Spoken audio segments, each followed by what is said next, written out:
mayroon po tayong pasyenteng lumapit sa ating programa upang makumpirma kung ang kanyang mga nararamdamang sintomas ay may kinalaman po ba sa ating topic ngayon na cervical cancer.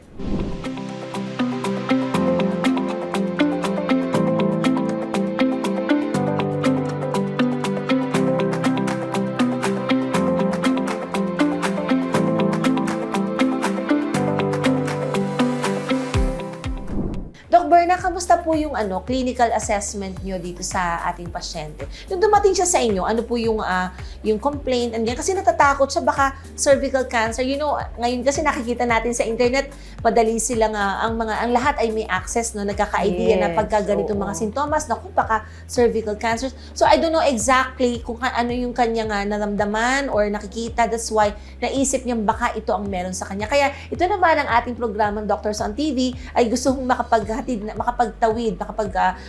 ng tulong kung kaya inilink natin dito sa Makati Medical Center at nakita nyo nga ho siya. Yes. Kamusta siya, doktora? Okay naman po siya, no, Doc Sara. Ang complaint niya lang actually is may spotting siya at nagbi-bleed siya. Maya't maya, nagbi-bleeding siya, kaya siya nagpunta sa atin, no? Na-examine ko siya, nagawan siya ng pap smear, ginawan ko siya ng internal examination also. Number 1, pagka pasok ng speculum sa kanya, maganda yung kwelyo ng matres niya. Yung cervix. So, yung cervix. So, walang bukol. Another would be yung nag-pap smear, yung lumabas yung resulta, negative naman. Maganda yung result niya.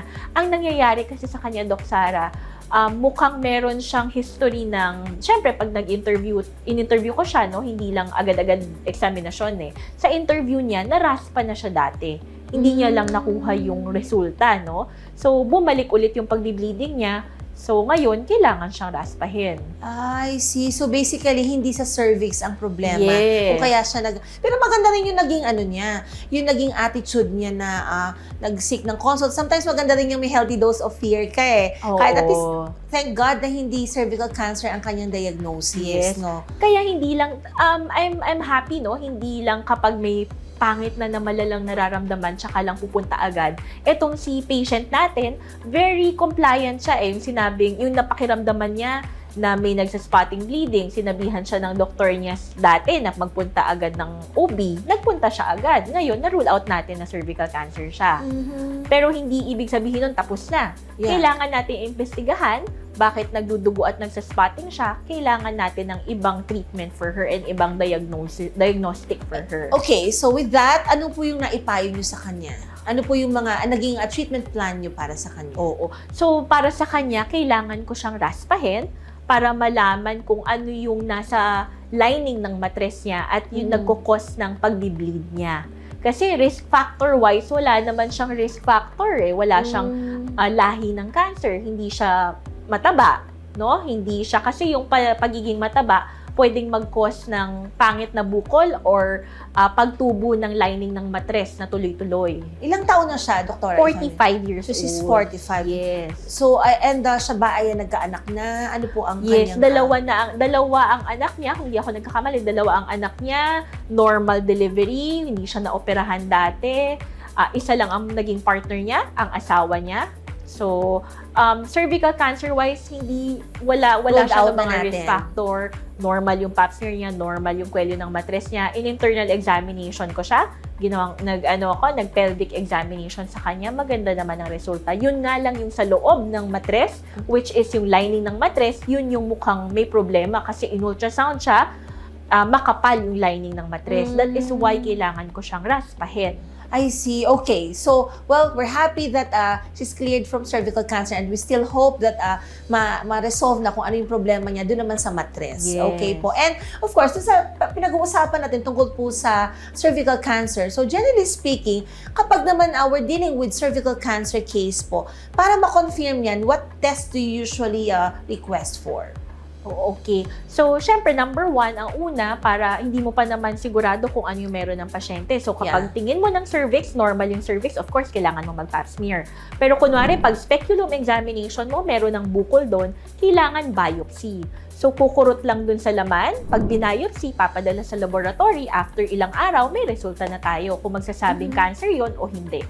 I see. Okay, so basically biopsy. Yes, Yun ang biopsy. magbibigay ng final diagnosis, ng confirmatory diagnosis Yes. natin. Okay. And how about like sa ultrasound may makikita ba? Kasi yung iba, di ba po, minsan nagpaparequest na sila ng sarili nilang ultrasound, hindi naman nagpapasilip sa Check up agad, check up sa OB. So, I mean, ano yung benefit that one can get from an ultrasound? So, yun ba kaya magbigay ng hint na may cervical cancer din ang pasyente? Yes, Doc Sara, kaya, no? Kaya naintindihan ko yung pasyente na biglang nagpapa-ultrasound. Kasi pag nagpa-ultrasound ka, kita mo yung loob, no? Kita mo yung matres mo, yung kwelyo ng matres, kung meron bang bukol doon, hanggang saan yung bukol, kung kumakalat na siya, nakikita din sa ultrasound.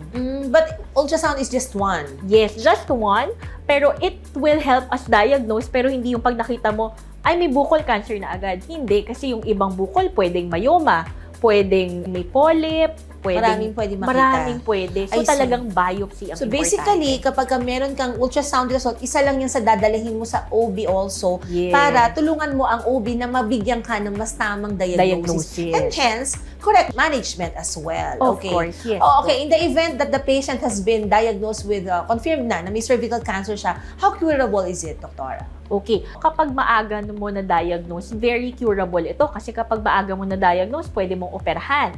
No? Pero pag locally invasive na o medyo kumalat na siya sa pelvis, kailangan chemoradiation. Pero gumagaling sila ha. Gumagaling ang cervical cancer, gumagaling. Kaya talagang importanteng magpagamot. Kaagad. Kasi kapag naman, yun na yung sinasabi natin kapag yung sinabi mo kayo ng kumalat na sa iba-ibang Ibang bahagi ng katawan, yan yung mahirap gamutin. Yan na yung magki-chemotherapy sila na yung nakakatakutan nilang nakakalbo, nangangayayat, nanghihina. So yung surgery sa cervical cancer, kung nagkalat na sa lahat, so basically, depende pa yung kung magagawa pa because marami na rin affected. Yes. So, nag-oopera lang sa cervical cancer kapag maliit pa yung bukol. Kapag medyo lumaki na siya, chemoradiation na. Kapag kalat na, chemo na talaga lahat. Chemotherapy na ang kalaban natin. Kaya, dapat maliit pa lang, nag-uumpisa pa lang sana, magpakita na sa doktor para pwede pang operahan, kaya pang agapan. I see. And speaking of surgical management, Doktora, so can you like give us an idea how you go about the surgical procedure? Parang sa cervix lang ba yan o yung mga karatig? Ano po yung, paano nyo dinidesisyonan kung ganito lang yung pwedeng i-surgery and hindi? Yes, no? So, kapag na-diagnose ang pasyente sa biopsy na may cervical cancer, magre-request ang mga doktor nyo ng additional diagnostic imaging, no?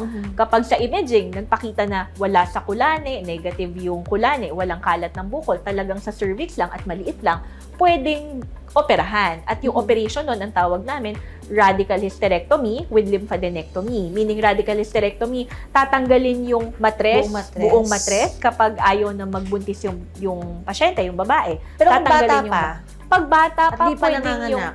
yun, meron tayong mga unconventional methods or basta pwedeng yung kwelyo lang yung tatanggalin para pwede pang magbuntis, iba-ibang methods, no? So, hindi siya dekahon na kapag cervical cancer, tanggal agad yung buong matres. Hindi. Kapag maliit lang, gusto pa ng anak, hindi pa nanganganak, pwedeng yung kwelyo lang. Depende, may mga category. So, dito papasok yung how important talaga yung early diagnosis. Yes. Para at least konti pa lang yung affected, konti lang yung tatanggalin. So, we lessen yung parang downside of the procedures also.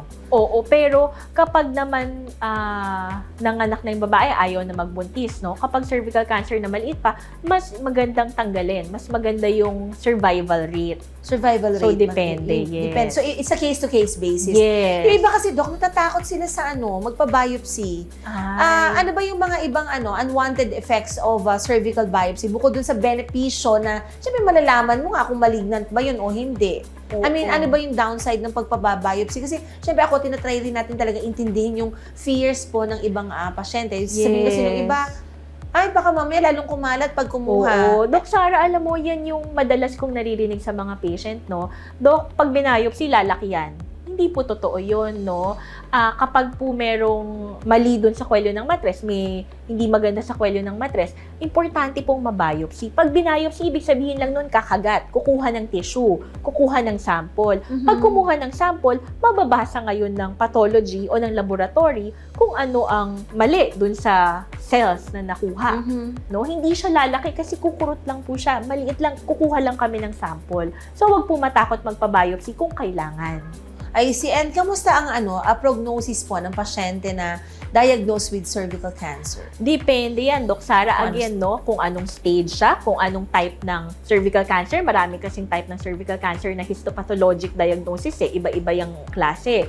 So, depende sa stage, depende sa histopathologic diagnosis, no? Pero kapag mas maagang nagawa ng paraan, mas maagang gumaling, no, maliit lang kasi, early stage pa, mas maganda yung overall survival. Yun ang gusto natin. So, maganda talagang konti pa lang nararamdaman, pumunta ng doktor, mas magandang may screening para hindi pa nakikita ng mata, madadiagnose na kung merong problema. And saka yung sinabi nyo kanina, once na naging sexually active, dapat nag-uumpisa ng kahit wellness check-up lang sa kanilang mga OBGYN. Yes, Doc Sara, important yan. Talagang check up, magpunta sa doktor lagi. Ayan, mga kasambahin ako, paulit-ulit na in-emphasize si Dr. Berna kung gano'ng ka-importante ang early diagnosis, hence early management, okay, pag may cervical cancer. And siguro, Doktora, do you have any final words sa ating mga viewers, okay? Yung mga paratis, yung mga walang cervical cancer, makaiwas, and those na meron po. Yeah, and you might also want to invite them to visit you here at Makati Medical Center. Okay, thank you, Doc Sara. So, sa ating mga kasambahay, maraming salamat at you joined us in this discussion, no? Pero ang important lang pong takeaway sa atin, magpunta sa doktor agad-agad kapag may nararamdaman. Hindi pwedeng, sa susunod na yan, hindi yun tama, Doc Sara. Tsaka po magpa-screening, kung kaya nyo, magpa-HPV typing. Pag hindi, pap smear is okay.